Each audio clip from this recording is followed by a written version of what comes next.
Hello, welcome to Lei's Looking Glass. I'm Lei.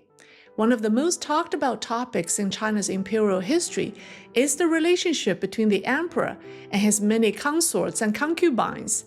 How did one man keep up with hundreds, sometimes even thousands of women in the palace? It has fascinated writers and fueled public gossip for centuries. Today, let's uncover the truth.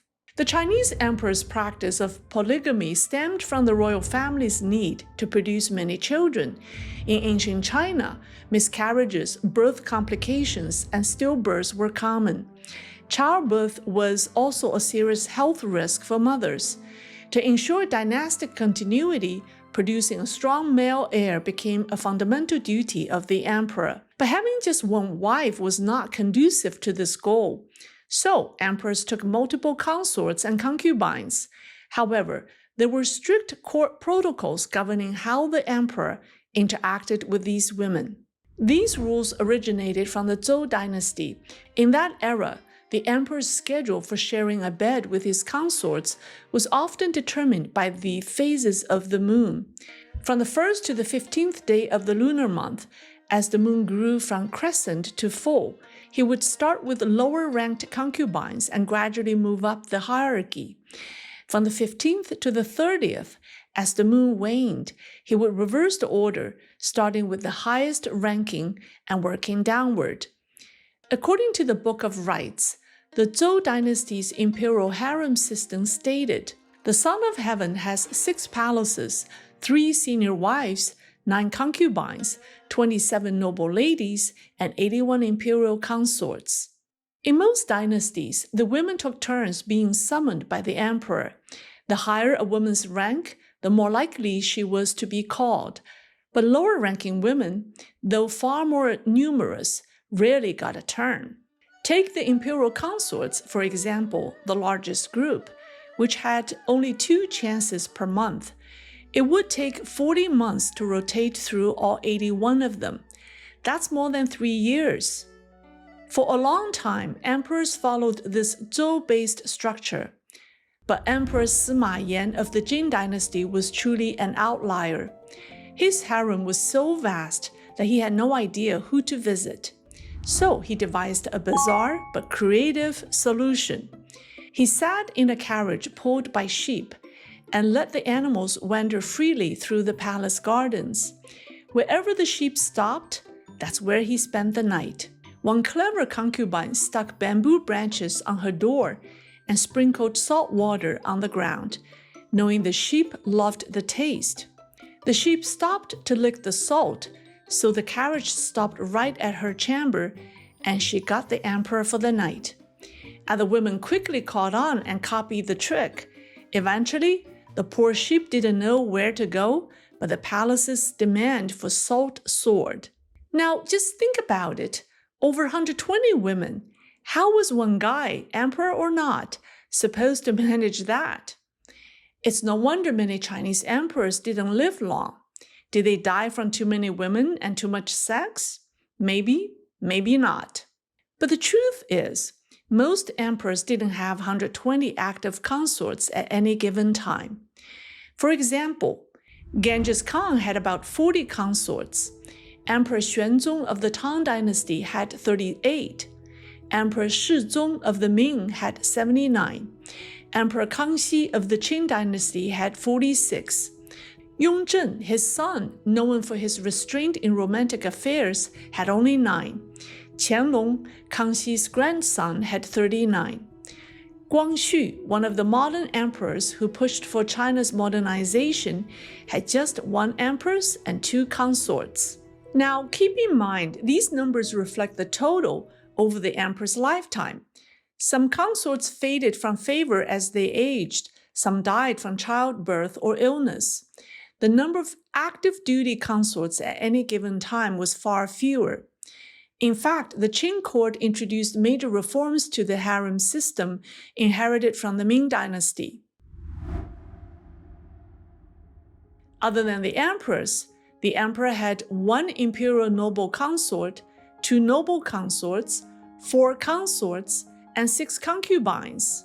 These women were each assigned to one of the eastern or western palaces, where they assisted the empress in overseeing palace internal affairs. Below the rank of concubine were 3 more levels, which had no fixed quotas. These women lived in various palace quarters and focused on internal duties. Some of them never got a chance to spend time with the emperor. Unlike earlier times when the emperor's nightly companionship assignment followed a rigid moon-phased rotation, Qing emperors had more freedom in choosing whether to summon a woman and whom to summon. Each day at dinner time, usually between 1 to 3 p.m., eunuchs would kneel before him with a large silver tray filled with bamboo plaques, each engraved with the name and information of an eligible consort. Those who were menstruating, ill, or under punishment were excluded from selection. If the emperor was preoccupied with state affairs or simply uninterested, he could dismiss the eunuch without making a choice. But if he wished to summon someone, he would flip a plaque over, indicating his selection. Sometimes the emperor couldn't decide. In such cases, eunuchs would offer subtle suggestions. This is why concubines were always careful not to offend the eunuchs of the household department. Gaining their favor could change their fate. Once a name was selected, the empress had to approve it. As head of the harem, the emperor needed her consent. Her role wasn't to challenge his selection, but to maintain fairness and consider the emperor's broader needs. She wouldn't upset her husband by rejecting his choice, but she also wanted to ensure that all the women had a chance to be seen. If the emperor grew overly attached to one particular woman, the empress could instruct the eunuchs to temporarily remove that woman's name from the selection tray. You see, the emperor didn't have unlimited power as people today often imagine.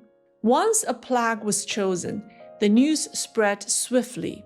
Eunuchs rushed to the selected consort's residence to deliver the imperial order. Her maids would immediately start to prepare bath water, clothes, hairstyle, and makeup. When everything was ready, eunuchs arrived with a sedan chair to escort her to the emperor's quarters. Upon arrival, she was taken to a small preparation room near the emperor's bedchamber, where she undressed completely. She was then tightly wrapped in a large quilt, like a spring roll, and carried by eunuchs into the bedroom of the emperor.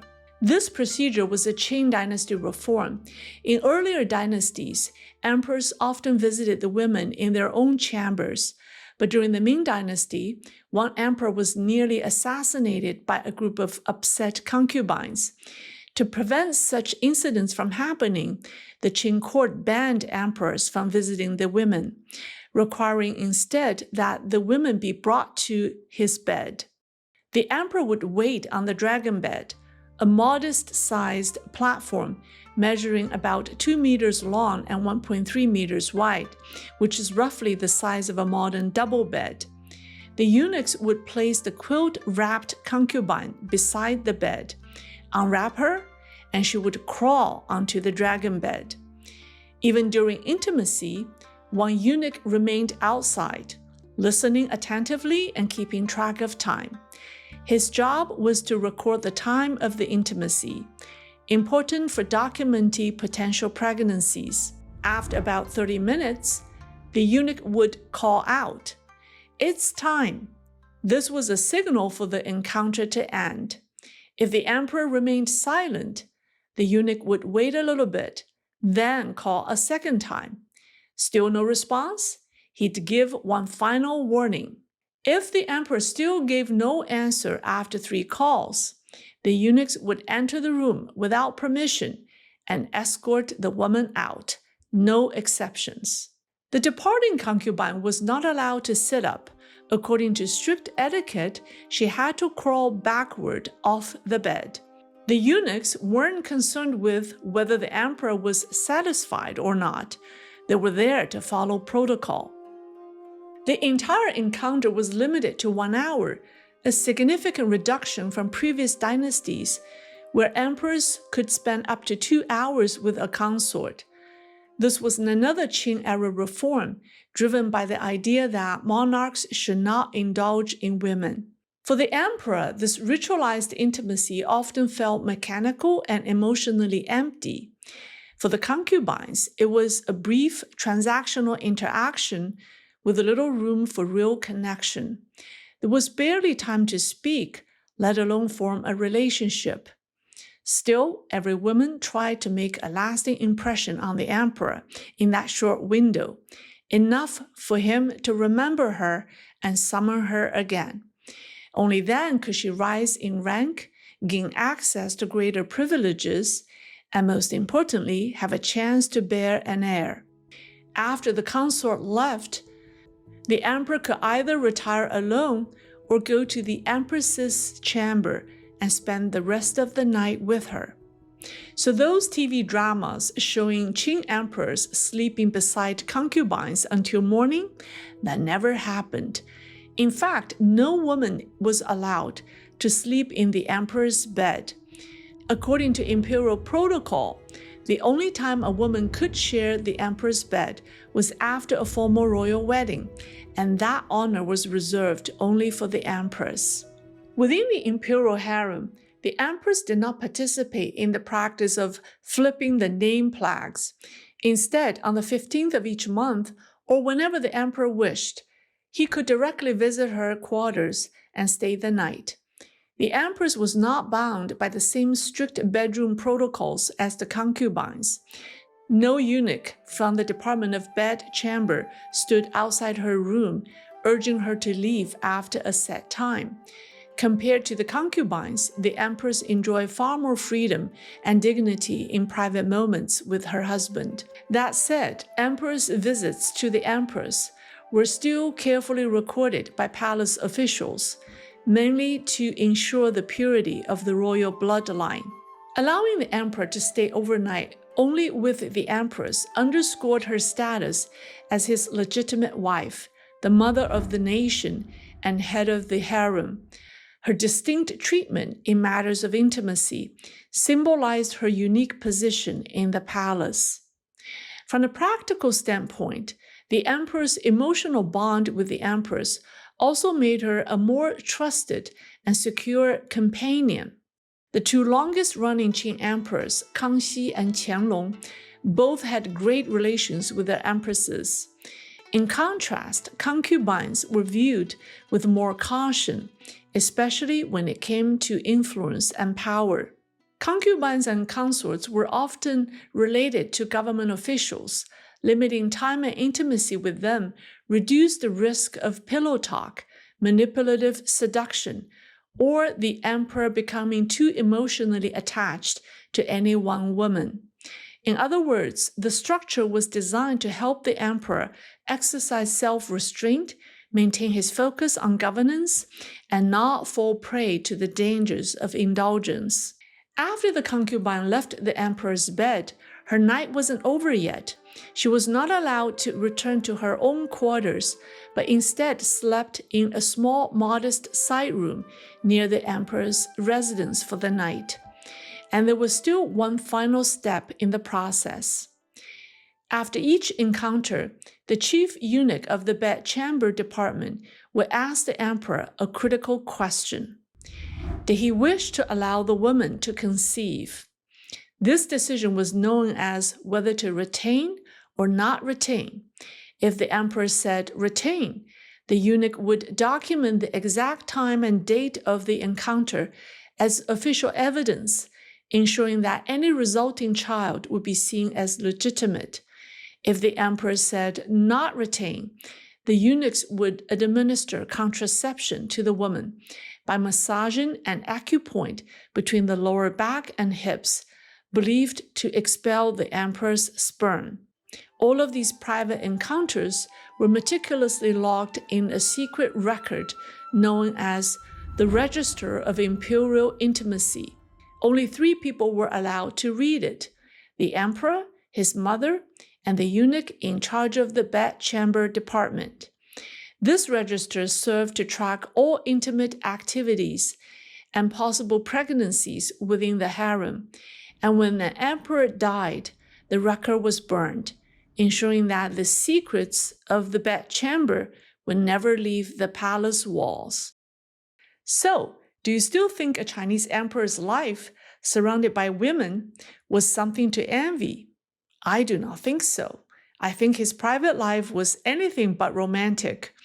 What appeared to be a life of endless pleasure was, in reality, a rigid system of duty and self-control.